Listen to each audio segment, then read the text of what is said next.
Jasper National Park Overview and Travel Guide. With an area of 11,000 square kilometers, Jasper National Park is the largest national park in Alberta's Rocky Mountains.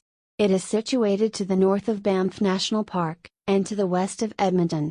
The Columbia Icefield glaciers, as well as springs, lakes, waterfalls, and mountains, are all included inside the park.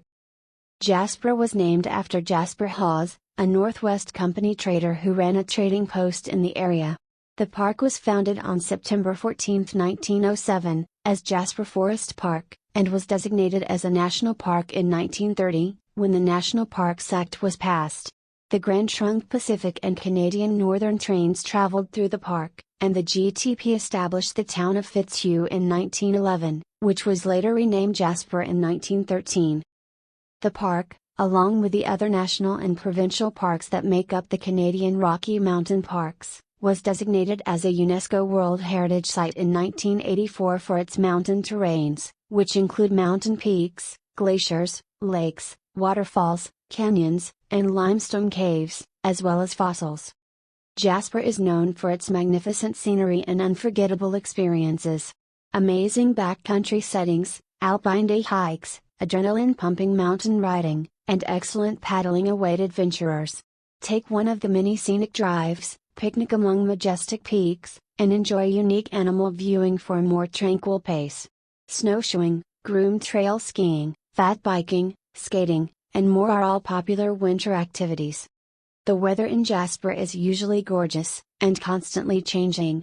Jasper has 4 distinct seasons, allowing residents and visitors to experience anything from pristine powder ski days to sun-drenched beach vacations. Weather in the spring. In April, spring arrives in the valley bottom, and by June, it has reached the highland. Spring brings wildflowers and flowing rivers to Jasper, making it a great time for rafting. Weather in the summer. The sun sets late and rises early in the summer, making for pleasant and lengthy days. With temperatures of 22.5 degrees Celsius, July is the hottest month in Jasper. Weather in the fall.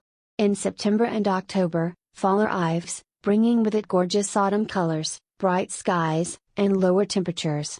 The weather in Jasper in the fall is ideal for hiking, bicycling, stargazing, and camping for those who can handle the lower temps.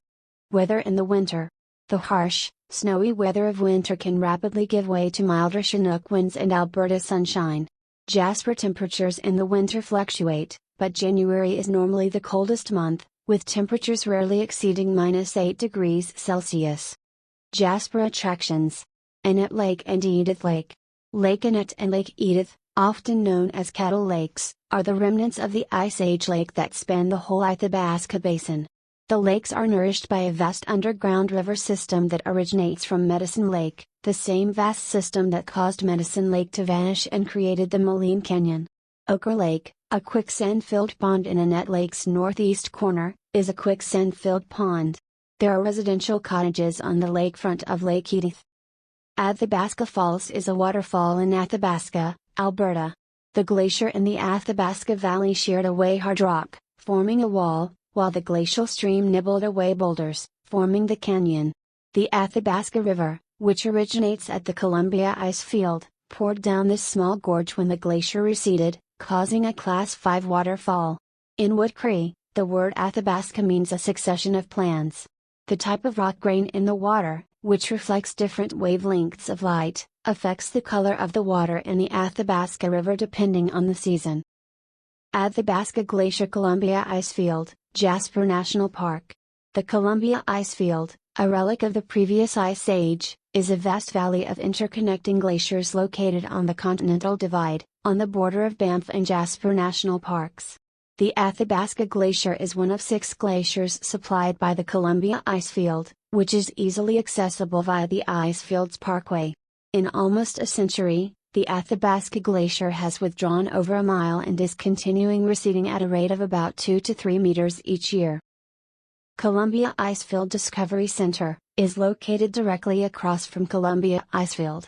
The Visitors Center is a green structure with numerous environmentally beneficial elements. In the winter, the building is fully shut down. A small museum and a glacier view are also situated at the Columbia Icefield Center. In a past era, snow coaches were utilized to bring guests to the glacier ice walk. Through display boards, learn about the mechanics of how the coaches travel on ice. The free shuttle that transports guests to and from the glacier Skywalk departs and arrives at the Discovery Center. Columbia Icefield Skywalk. The Glacier Skywalk is a 1,312-foot-long walkway positioned 280 meters above the Skywalk Valley's bottom, with unobstructed views of the surrounding snow-capped mountains and valleys.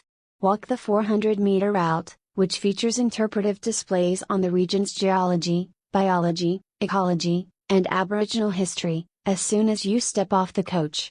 The awe-inspiring beauty around you, from ice-capped mountain peaks to enormous glacier-formed valleys, may be seen from the glass-floored viewing platform. IceFields Parkway. The 227-kilometer Alpine Road runs through two national parks, Banff and Jasper.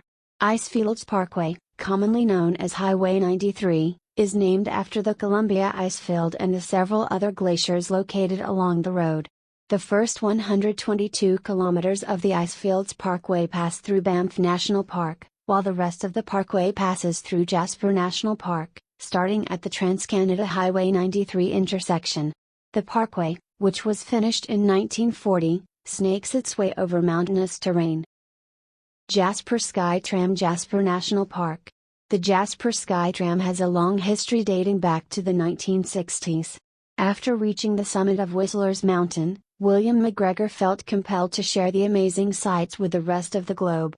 PHP, a German corporation, completed the project in 1964, and it was officially unveiled in the summertime of that year. Over 6 million tourists have visited the site since then, riding the Jasper SkyTram and sharing the experience that inspired McGregor. The Jasper Tramway reaches a height of 2,277 meters. It is the highest and longest aerial tramway in Canada. Jasper Yellowhead Museum and Archives. Jasper National Park. This Jasper Museum was founded in 1977 as a non-profit charitable organization to protect the human history of Jasper and Yellowhead, local historical landmarks, and develop an awareness of regional heritage. The main Fred Coffin Historical Gallery can be explored. Learn about the history of Jasper through exhibitions and display boards that explain the fur industry, railways, and the creation of the Jasper National Park. Thousands of items and images relating to early community life, and the role of First Nations in the establishment of Jasper can be found in this museum. In the showcase and alcove galleries, see exhibits by local artists and photographers, as well as seasonal heritage presentations. Spend some time in the comprehensive archives area if you want to learn more about Jasper's history. Where to stay in Jasper National Park. 1. Mount Robson Inn. 2. Athabasca Hotel. 3. Bear Hill Lodge. 4. Jasper Inn and Amp, Suites 5. Fairmont Jasper Park Lodge. 6. Glacier View Lodge. 7. Jasper Downtown Hostel. 8. Chateau Jasper. 9. The Crimson Jasper. 10. Tonquin Inn. 11. Moline Lodge. 12. Jasper East Cabins. 13. Lobstick Lodge. 14. Marmot Lodge. 15. Overlander Mountain Lodge. 16. Pocahontas Cabins. 17. Pyramid Lake Resort. 18. Park Place Inn.